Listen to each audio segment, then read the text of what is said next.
I watched my sister from across the living room, her fingers flying across her phone screen, that familiar spark of mischief dancing in her eyes. 28 years of being her target had taught me to recognize that look. The way her mouth curved just slightly at the corners, the way she leaned closer to her phone like she was hatching something brilliant. Next to her on the couch, Maya, her best friend since middle school, giggled at whatever was on the screen, their heads pressed together in conspiratorial glee. "What are you two planning now?" I asked, keeping my voice flat and uninterested. My sister, Lily, though I rarely called her anything affectionate anymore, glanced up with exaggerated innocence. "Nothing, just texting. Why are you always so paranoid, Claire?" "Experience," I said simply. Maya snorted. "Oh my God. She's still mad about the bucket thing from last month?" The bucket thing. As if that phrase could capture the humiliation of walking into what I thought was my own garage, only to be drenched in ice water and glitter that took 3 showers to completely wash out of my hair. I'd been on my way to a job interview. I'd arrived looking like a rejected unicorn, and needless to say, I didn't get the position. "You two are 26 years old," I said. "When exactly does this end?" Lily rolled her eyes. "When you learn to take a joke. Seriously, Claire, you're so uptight. Mom and Dad think so too." Right on cue, Mom appeared from the kitchen, drying her hands on a dish towel. "Girls, play nice. Lily, you know your sister is just sensitive.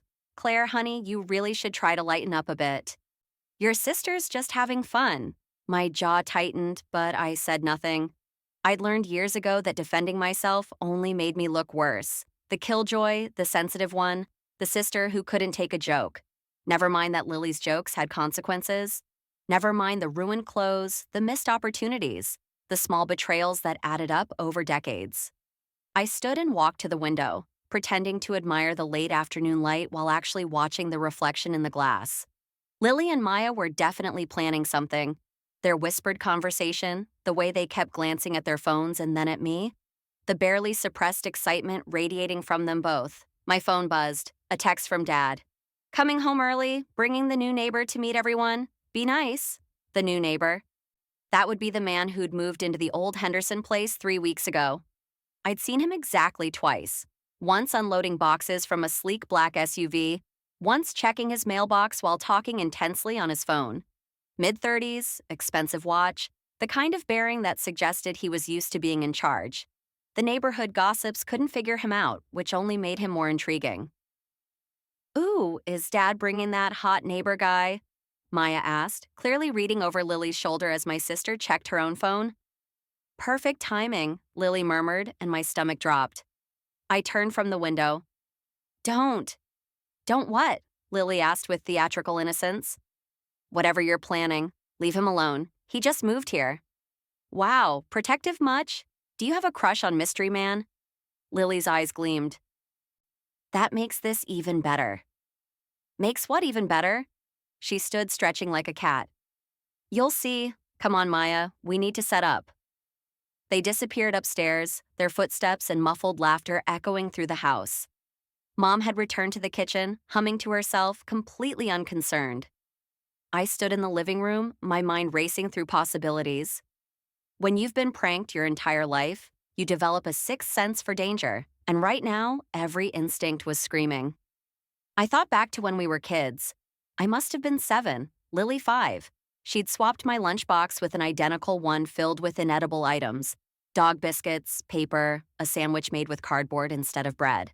I'd been so excited about my lunch that day, had bragged to my friends about Mom's special cookies. The humiliation when I opened it in the cafeteria still burned. Lily had hidden behind the equipment shed, watching me cry, thinking it was hilarious. "She's just being creative," Dad had said that night when I complained. "She's expressing herself. Don't be so sensitive." Then there was 8th grade. Lily had befriended my crush, spent weeks earning his trust, only to orchestrate an elaborate setup where I confessed my feelings to him in front of half the school. He'd laughed. Everyone had laughed. Lily had filmed it. "It's just a prank," Mom had said. "Boys do worse things all the time. You're being dramatic." And last year, when Lily convinced me to invest in her friend's startup, only to reveal it was all fake, an elaborate joke to see how gullible I was. I'd lost $2,000 before I realized. When I confronted her, she'd said I should have known better, that it was my own fault for being so trusting. Families should support each other's humor, Dad had said. Where's your sense of fun? My sense of fun had died somewhere around age 10, buried under years of pranks and humiliation and being told I was too sensitive, too serious, too unable to take a joke. But I'd learned. Oh, I'd learned. I pulled out my phone and opened the hidden app I'd installed last month, the one that let me access the security cameras I'd secretly placed around the house. Tiny, wireless, motion activated. I'd spent a significant chunk of my savings on them after the glitter incident. If Lily was going to make me her perpetual victim, I was at least going to have evidence. The camera in the upstairs hallway showed Lily and Maya in Lily's room, assembling something. I couldn't see clearly, but there was rope, what looked like a bucket, and my blood went cold. Was that paint? The front door opened. Dad's voice boomed through the house. We're home! Claire, Lily, come meet our new neighbor. I heard footsteps on the stairs. Not Lily's, just Maya's. Interesting. Lily was staying upstairs, positioning something. I walked to the foyer where Dad stood with the new neighbor. Up close, he was even more striking. Sharp jawline, dark eyes that missed nothing. An expensive suit that looked out of place in our suburban neighborhood. Claire, this is Marcus Kane. Marcus, my oldest daughter, Claire. My other daughter, Lily, will be down in a moment. Marcus extended his hand, and his grip was firm, professional. Pleasure to meet you. Likewise, I said, noting how his eyes scanned the room, the stairs, the hallway, alert, assessing. This was a man who paid attention. Marcus just moved here from Seattle, Dad continued. He's working remotely for some tech security firm. I ran into him at the grocery store and thought he should meet the family. Tech security, of course. I filed that information away. Mom appeared with her hostess smile. Please come sit down. I'll get some refreshments. Actually, Marcus said, his voice carrying an edge I didn't think Dad noticed. I should mention something. Yesterday, someone left a package on my porch. When I opened it, it exploded with foam and confetti. The day before, my trash cans were zip-tied together. This morning, I found my garden hose tied in elaborate knots. The room went silent. Dad's face flushed. I'm so sorry. We've had some neighborhood kids causing trouble lately. Kids? Marcus repeated, his tone neutral but his eyes sharp. Interesting. Maya had frozen halfway down the stairs. I saw the moment of panic cross her face before she composed herself. Where's Lily? Mom asked, looking around. I'm here. Lily appeared at the top of the stairs, all bright smiles and innocent energy. Sorry, I was just finishing up some work. You must be the new neighbor. She started down the stairs and I saw it, the almost imperceptible tension in her shoulders, the quick glance toward the hallway ceiling where I knew, from my camera feed, she'd positioned something. Marcus started to move toward the stairs, presumably to shake her hand. Wait, I said sharply. Everyone looked at me. Lily's eyes narrowed dangerously. There's something on the ceiling, I continued, pulling out my phone. I noticed it earlier. Looks like a water stain. Dad, you should check it before it gets worse. Dad frowned and moved toward the stairs. Lily's face went pale. It's nothing, she said quickly. I already looked. It's just a shadow. Better safe than sorry, I said sweetly. Wouldn't want anything to fall on our guest. I watched Marcus's face as understanding dawned. He stepped back from the stairs, his jaw tightening. Dad reached the spot where Marcus would have stood and looked up. I don't see any... The bucket tipped. Bright purple paint splashed down, coating my father from head to waist. The silence that followed was deafening. Paint dripped from Dad's hair, his face, his white polo shirt. He stood absolutely still. Purple pooling at his feet on Mom's pristine hardwood floor. Lily, he said, his voice terrifyingly quiet. What is this? It wasn't... Lily scrambled for words. It was supposed to be for me, Marcus finished, his voice cold.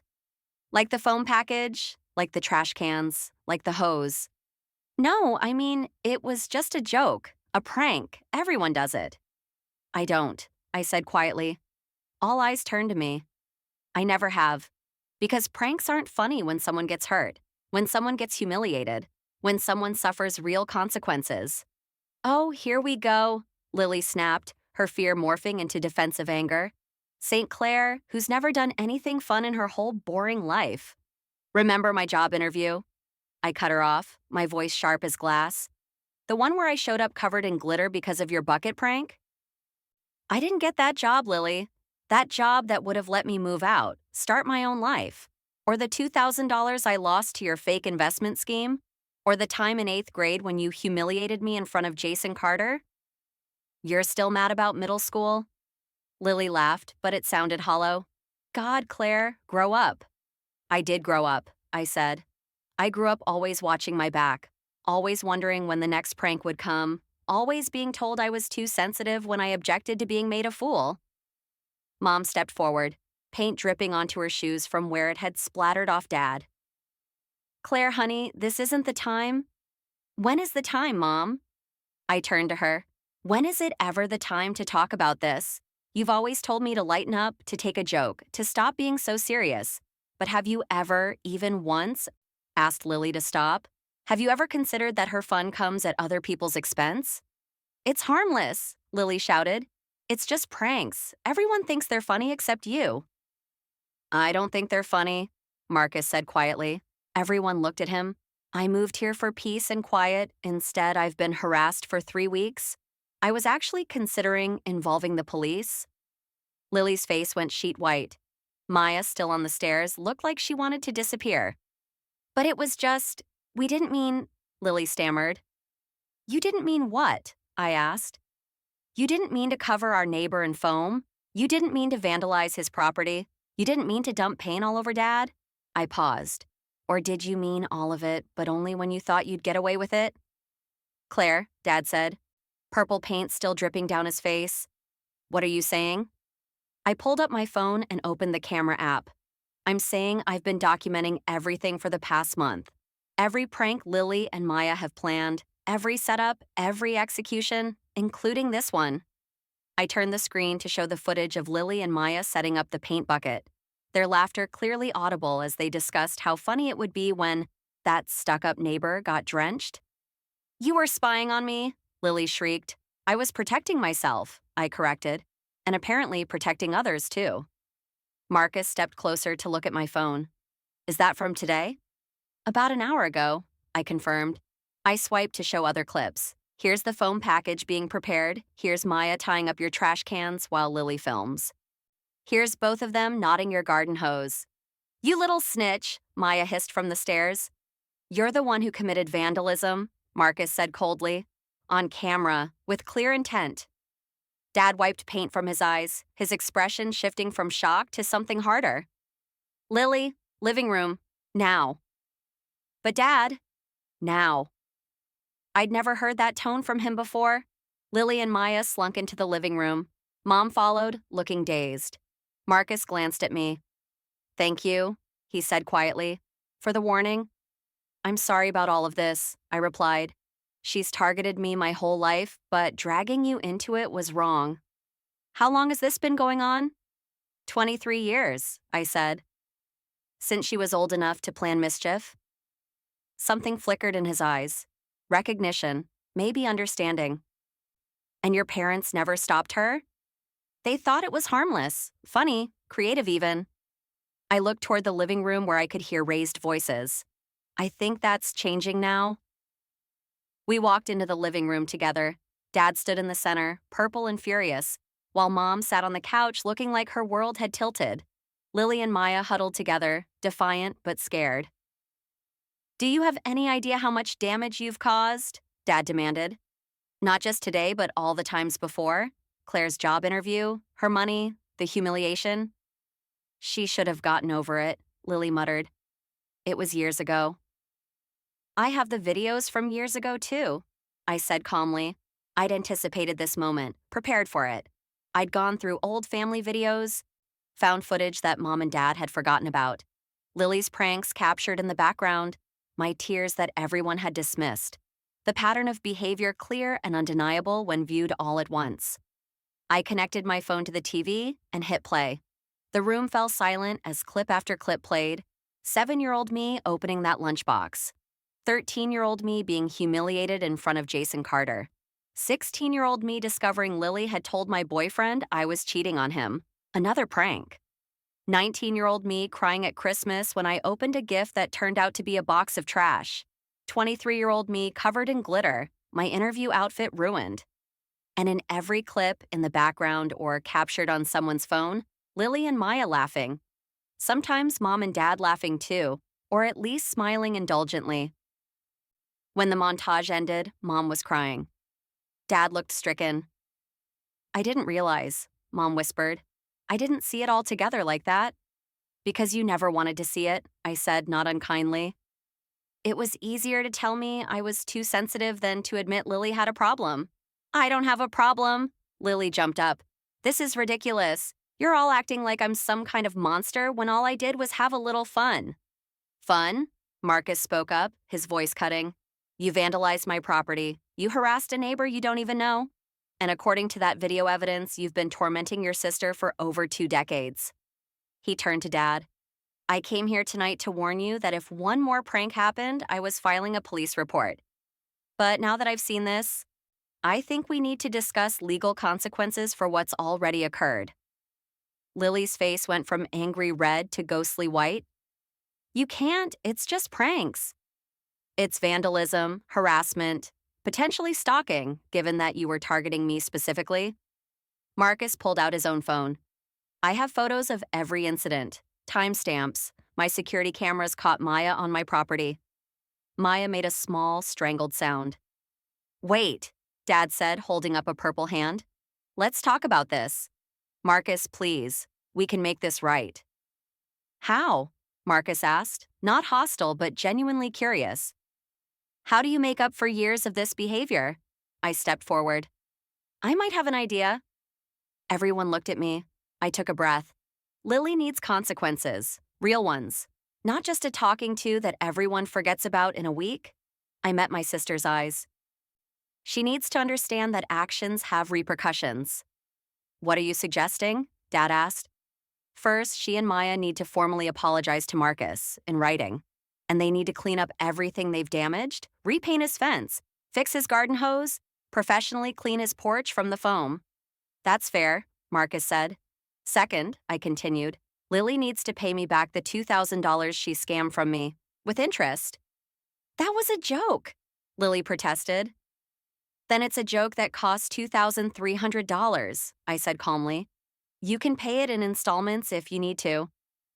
Lily looked at Dad desperately. He stared back at her, purple and unmoving. What else? Mom asked quietly. Therapy, I said. For Lily to figure out why she finds pleasure in hurting people, and maybe family therapy, so we can all learn better communication. I'm not going to therapy because you can't take a joke, Lily shouted. Then you can explain to the police why you committed multiple counts of vandalism and harassment, Marcus said pleasantly. Your choice. The fight went out of Lily all at once. She collapsed back onto the couch, her face crumpling. This isn't fair. No? I agreed. It's not. It wasn't fair when you ruined my job interview, or when you humiliated me in school, or when you stole my money. But unlike you, I'm offering you a path forward, a way to actually fix this instead of just laughing it off. Maya touched Lily's arm. Maybe we should just do what they're asking. You're on their side now? Lily jerked away from her. I'm on the side of not getting arrested, Maya said firmly. We went too far, Lily. We both know it. The silence stretched. Finally, Dad spoke. Claire's terms are more than fair. Lily, Maya, you'll do everything she outlined. And Lily, you're grounded. I'm 26 years old. Then act like it. Dad's roar made everyone jump. You live in this house rent-free. You've been coddled your entire life.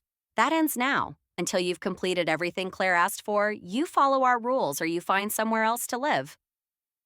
Lily stared at him in shock. Mom nodded slowly, wiping her eyes. I'll draft a formal agreement, Marcus said, outlining the restitution, the timeline, and what happens if these terms aren't met. He looked at me. If that's acceptable to you? Very acceptable, I said. Thank you. He nodded. I should go clean up. This has been an enlightening evening. He paused at the door. Claire, if you need anything, witnesses for the restitution, documentation support, whatever, here's my card. I took it, noting the logo for a major cybersecurity firm. Thank you, and I really am sorry about everything. Not your fault, he said simply. You were a victim too, but you're the only one who did anything about it. A slight smile crossed his face. That takes courage and strategic thinking. If you ever want to discuss a career change, my firm is always looking for people who can anticipate threats. After he left, the family sat in heavy silence. Lily was crying now, messy and loud, while Maya sat pale and quiet beside her. Mom and Dad looked like they'd aged 10 years in 10 minutes. I really didn't know, Mom said finally. Claire, honey, I'm so sorry. We should have listened. Yes, I said. You should have. Can you forgive us? Dad asked, purple paint flaking onto the carpet. I considered. I can try, but things need to change, really change. They will, he promised, starting now. Over the next few weeks, things did change. Lily and Maya spent 3 weekends cleaning Marcus's property, watched by Dad to ensure they did it properly. Lily got a part-time job to start paying back my money. The first therapy session was scheduled, and I started having coffee with Marcus. So, tech security, I said one Saturday morning, sitting in his surprisingly modern kitchen while he made espresso. Do you enjoy it? I'm good at it, he said. Seeing patterns, anticipating threats, closing vulnerabilities. He handed me a perfect latte. Turns out growing up in a family of con artists teaches you to recognize manipulation. I nearly choked on my coffee. Really? Reformed con artists, he clarified with a slight smile. They went straight when I was 12, but the skills stuck. I learned to read people, see setups, spot the angle. He sat across from me. That's why your sister's pranks were so obvious, and why I recognized what you did. What did I do? You manipulated the situation brilliantly. The warning about the water stain, positioning me and your father just right, having all that video evidence ready to go. His eyes gleamed with appreciation. You set up your own sting operation. That wasn't just defensive, that was strategic. I felt my cheeks warm. I was tired of being a victim. So you became something else, he said. Question is, what comes next? I thought about his job offer, the card still in my wallet, about years of learning to anticipate Lily's moves, to plan 3 steps ahead, to gather evidence and build cases, skills I developed just to survive. Maybe something new, I said. Something better. The offer stands, he said. My firm needs people who can think like that, who understand that the best defense is knowing how attackers think. He paused. And for what it's worth, I think you'd be exceptional at it. 2 months later, I accepted a position at Marcus's firm. I started in threat assessment, helping companies identify vulnerabilities in their security systems. Turns out, a lifetime of dodging pranks makes you very good at finding weaknesses in defenses. Lily completed her restitution, finished her therapy sessions, and actually started to change. Not overnight. Real change never is, but gradually. She apologized, really apologized. Not just the forced words, but actual understanding of what she'd done. We weren't close, might never be, but we were civil, honest. Mom and Dad made efforts too. They listened more, assumed less, stopped dismissing my feelings as oversensitivity. And Marcus became a friend, then something more. Someone who understood that surviving manipulation makes you stronger, smarter, more aware. Someone who saw my vigilance not as paranoia, but as intelligence. One evening, 6 months after the paint incident, I stood in my new apartment, my own place, paid for with my new salary, and looked out at the city lights. My phone buzzed. A text from Lily. Dinner tomorrow, I'm buying, to say thanks. For what? I typed back. For not letting me get away with it anymore, for forcing me to grow up, for being stronger than I gave you credit for. I smiled and typed a response. Okay, but no tricks. I promise, those days are over. I believed her, or maybe I just didn't care if she was lying, because I wasn't that scared little girl anymore, wasn't the teenager who cried at pranks, wasn't the young woman who accepted being a victim. I was someone who fought back, who planned, who won. And in learning to defend myself against my sister's tricks, I'd found something unexpected. Not just victory, but purpose, a career, a life, a future built on the very skills I developed just to survive her. Funny how that works. The person who spent years trying to make me small had actually taught me how to be strong. I raised my coffee mug to my reflection in the window. To the woman I'd become, to all the battles I'd won and the ones still to come. Here's to the last prank, I said aloud, and the first day of everything else. Behind me, my apartment was quiet, safe, entirely mine. No tripwires, no buckets, no surprise humiliations waiting around corners. Just peace. Hard-won, well-earned peace. And that, I thought, was the best victory of all.